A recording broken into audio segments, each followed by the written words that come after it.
Bonjour à tous, le soleil est en train de se lever sur l'île de Koh Samui. C'est une île qui est située dans le sud de la Thaïlande, c'est un petit paradis tropical. Il fait ici presque toujours beau, c'est pas pour rien que Pascal a décidé de venir passer sa retraite ici. Le voici, l'Alsacien du jour. Il s'agit de Pascal Fritschmann, 59 ans. Il est originaire de Strasbourg et vit en Thaïlande depuis plus de 5 ans, où il profite de sa retraite de comptable. C'est sur la plage de la Maille, au petit matin, qu'il m'a donné rendez-vous. Salut Pascal. Salut Cap, salut Philippe. Ça va bien? Très bien, très bien. T'es bien matinal pour un retraité? Comme tous les jours depuis 5 ans, pour ce magnifique lever de soleil. Bon, je me lèverai pas tous les matins à 6 h, mais j'avoue, ça vaut le coup. N'est-ce pas? Un décor de rêve pour une retraite au soleil. Pascal en rêvait depuis son premier séjour en Thaïlande, il y a de nombreuses années. C'est un reportage diffusé à la télé qui a motivé le reste de la famille, sa femme et son fils, alors âgé de 13 ans. On voyait effectivement des gens qui ont l'âge que j'ai maintenant, qui venaient s'installer en Thaïlande pour la retraite. Financièrement, c'est beaucoup moins cher qu'en France, donc on peut avoir un niveau de vie supérieur au niveau de vie français. Et voilà, c'est un tout. C'est mon épouse qui a enclenché, parce que moi, je n'osais même pas le proposer, quoi.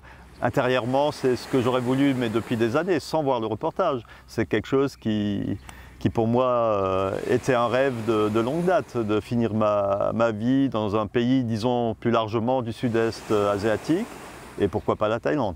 L'idée fait son chemin. Après un an de préparatifs, c'est ici, sur l'île de Koh Samui, que la petite famille débarque. C'est dans cette maison qu'ils habitent aujourd'hui. Nous rejoignons Alban, le fils, pour le petit déjeuner. La maman manque à l'appel, elle est en vacances en Alsace.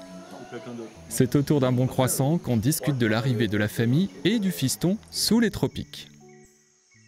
Dès le départ, il était enchanté par l'idée, mais on était quand même un peu inquiet. Il n'avait que 13 ans, donc entre l'imaginaire d'un enfant de 13 ans à l'époque et la réalité en arrivant là, il aurait pu être déçu.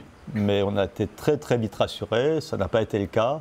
Au bout de 8 jours, il a dit l'année sabbatique, on pourrait la continuer. J'ai pas envie de retourner à Strasbourg, dans mon collège pourri.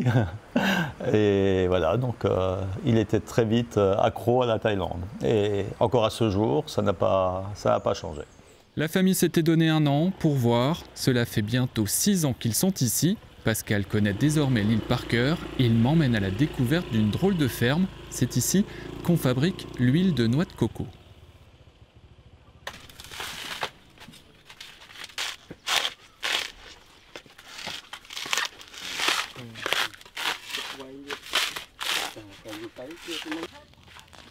C'est une ferme de coconut où ils font de l'huile soit à chaud ou à froid.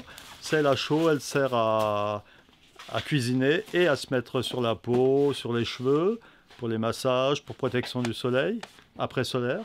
Et celle à froid, c'est uniquement pour la peau. Mais on ne peut pas la manger. Et ça sent super bon.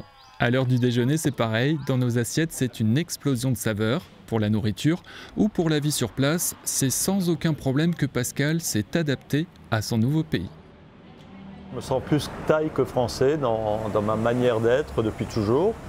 Donc c'est l'endroit rêvé pour moi pour y vivre encore de nombreuses années, j'espère. Et dans sa vie thaïlandaise, Pascal se rend ici 1 ou 2 fois par semaine pour un massage traditionnel thaïlandais. Parce que depuis très longtemps, j'ai des problèmes de vertèbres cervicales où tous les kinés de France n'ont pas réussi à faire grand-chose et ici les masseuses font des miracles. En tout cas pour moi. J'en profite aussi, on va dire que c'est un mal qui fait du bien.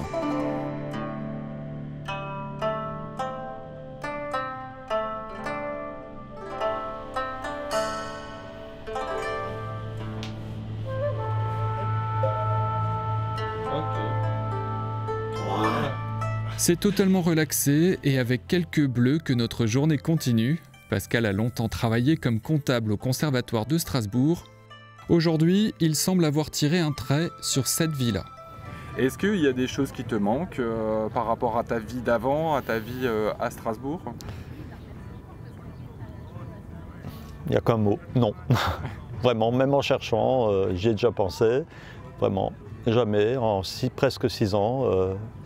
Pas un jour, quelque chose qui me manque, je suis nostalgique de rien, je vis dans l'instant présent. Et qu'est-ce que je peux te souhaiter alors pour la suite?